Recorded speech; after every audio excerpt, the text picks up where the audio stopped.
Hello friends, welcome to my YouTube channel AV academy. दोस्तों, मैं हूं श्वेता और आप सभी का स्वागत है मेरे यूट्यूब चैनल एवी एकेडमी के साथ। दोस्तों, आज का क्लास हमारा हिस्ट्री का होगा और हिस्ट्री के अंतर्गत आज हम लोग मौर्य साम्राज्य को जानेंगे। पिछले क्लास में भी हम लोग मौर्य साम्राज्य को जानेंगे और उससे रिलेटेड कुछ तथ्य रह गए थे जिसको आज के क्लास में हम लोग कंप्लीट करेंगे। तो चलिए, जिन लोगों ने पिछले क्लास को नहीं किया है उनके लिए मैं डिस्क्रिप्शन बॉक्स में लिंक को डाल दूंगी ताकि आप लोग पिछले क्लास को कर सकें। चलिए, आज की क्लास को शुरू करते हैं। आज का हमारा पहला पॉइंट है, गुप्तचर व्यवस्था का प्रथम विस्तृत वर्णन किस ग्रंथ में किया गया है? तो अर्थशास्त्र में जो इसका वर्णन किया गया, यानी कि गुप्तचर व्यवस्था का जो वर्णन प्रथम विस्तृत वर्णन, यानी कि सबसे पहले और विस्तृत वर्णन जो किया गया है किस में किया गया है? तो अर्थशास्त्र में किया गया है। नेक्स्ट पॉइंट है हमारा, मौर्य काल की किस पुस्तक में जहाज निर्माण व नाविक गतिविधियों का वर्णन है? तो क्या पूछ रहा है क्वेश्चन हमारा ये है कि मौर्य काल की किस पुस्तक में जहाज निर्माण व नाविक गतिविधियों का वर्णन है? तो इंडिका मेगास्थनीज, इंडिका जो बुक है इसमें इसकी चर्चा की गई है। नेक्स्ट पॉइंट को देखते हैं हम लोग। चंद्रगुप्त मौर्य अपने अंतिम समय किस धर्म का अनुयायी हो गए थे? तो जैन धर्म के अनुयायी हो गए थे अंतिम समय में। कौन सा स्थान मौर्य काल में शिक्षा का सर्वाधिक प्रसिद्ध केंद्र था? इंपॉर्टेंट पॉइंट से ध्यान रखिएगा, इसको पूछा जा रहा है कौन सा स्थान है जो मौर्य काल में शिक्षा का सर्वाधिक प्रसिद्ध क्या कहते हैं केंद्र था? तो तक्षशिला जो सबसे अधिक प्रसिद्ध केंद्र था।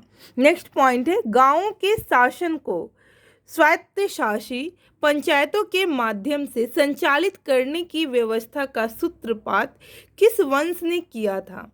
तो मौर्य वंश ने।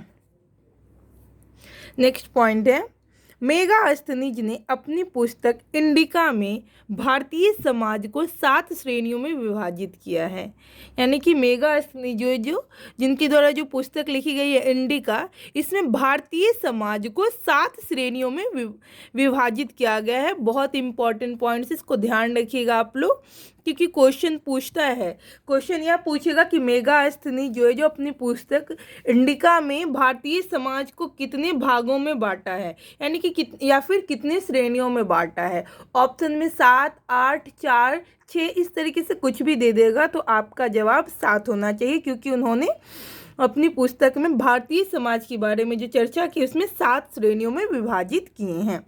नेक्स्ट पॉइंट है हमारा, अशोक का समकालीन तुर्मे कहा जाता था? तो किसे कहा जाता था? मिस्र को। नेक्स्ट है, मिस्र के शासक 288 से 246 ईसा पूर्व टॉलेमी फिलाडेल्फस के साथ अशोक के राजनयिक संबंध थे। संभवतः इसी को तुर्मे कहा गया है। आगे बढ़ते हैं हम लोग। चंद्रगुप्त मौर्य और अशोक दोनों का एक साथ उल्लेख किसके अभिलेख में किया गया है? यानी कि चंद्रगुप्त मौर्य और अशोक दोनों का उल्लेख किसके साथ किस अभिलेख में किया गया, इसको देखते हैं। तो अभिलेख का नाम है महाक्षत्र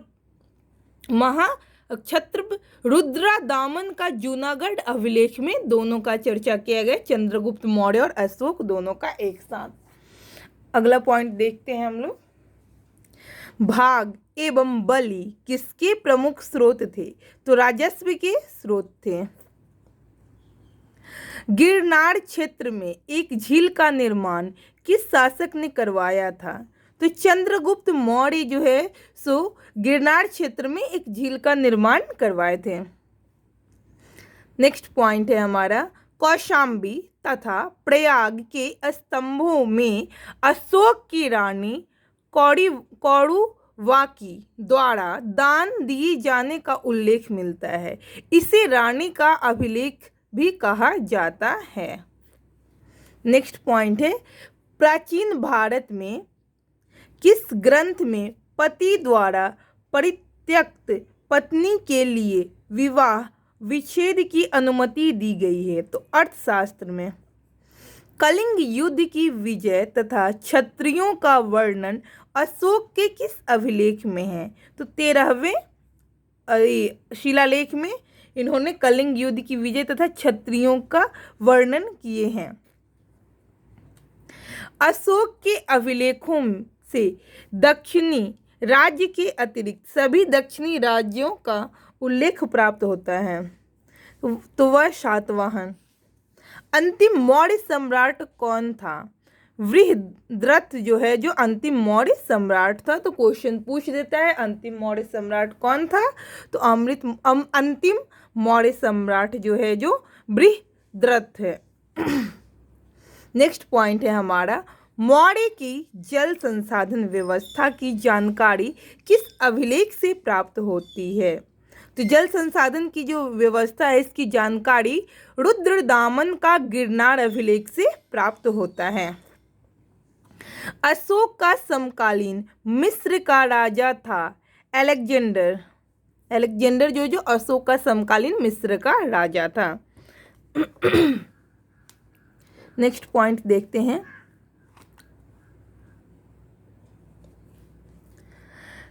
सेल्यूकस निकेटर जिससे चंद्रगुप्त ने अफगानिस्तान प्राप्त किया था, वह कहाँ का शासक था? तो सीरिया बेबीलोन के शासक थे। अशोक के पश्चात देवनामप्रिय की उपाधि किसने धारण की है? तो दशरथ ने की है। अगला देखते हैं हम लोग, अशोक की उपाधियां को जानते हैं। तो एक बॉक्स में हमारा उपाधि और दूसरा स्रोत है। अशोक, इसका स्रोत है मात्स्यकी लघु शिलालेख में। देवना प्रियस अशोक राजा, इसका स्रोत जो है जो गुर्जरा लघु शिलालेख में है। अशोक मौर्य रुद्रदामन का जूनागढ़ अभिलेख। प्रियदर्शी राजा बराबर गुहा लेख। प्रियदर्शी राजा मगध भाब्रू बैराट लघु शिलालेख। प्रियदर्शी राजा कंधार वृहद शिलालेख दीपवंश महावंश। नेक्स्ट है हमारा अशोक वर्धन, जिसका स्रोत है पुराण। राजा अशोक नेट्टूर और लघु शिलालेख में इसका स्रोत है। राजा अशोक देवनामप्रिय, इसका स्रोत है उद्गोलम लघु शिलालेख।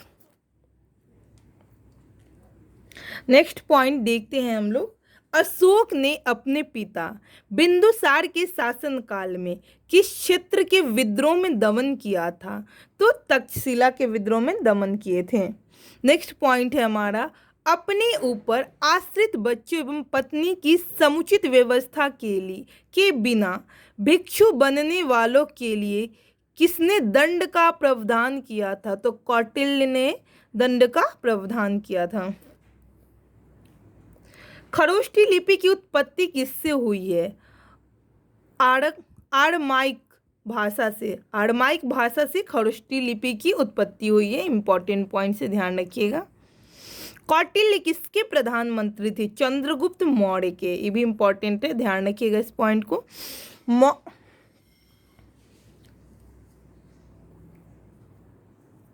मौर्य के पश्चात भारत के उत्तर पश्चिम सीमा पर किसका अधिकार हुआ? बैक्ट्रियन शासकों का। मौर्य शासन व्यवस्था में रूपदर्शक नामक अधिकारी का कार्य क्या था? सिक्कों का परीक्षण। वह मौर्य राजा जो अमित्रघात के नाम से जाना जाता था, कौन था? बिंदुसार। नेक्स्ट पॉइंट देखते हैं हम लोग, मौर्य काल की मुद्रा को जानते हैं। इस काल में चांदी व तांबे के सिक्कों का उल्लेख मिलता है। ठीक है, चांदी के सिक्कों के 4 प्रकार थे, पन, दूसरा अर्धपन, तीसरा पाद, चौथा अष्टभाग।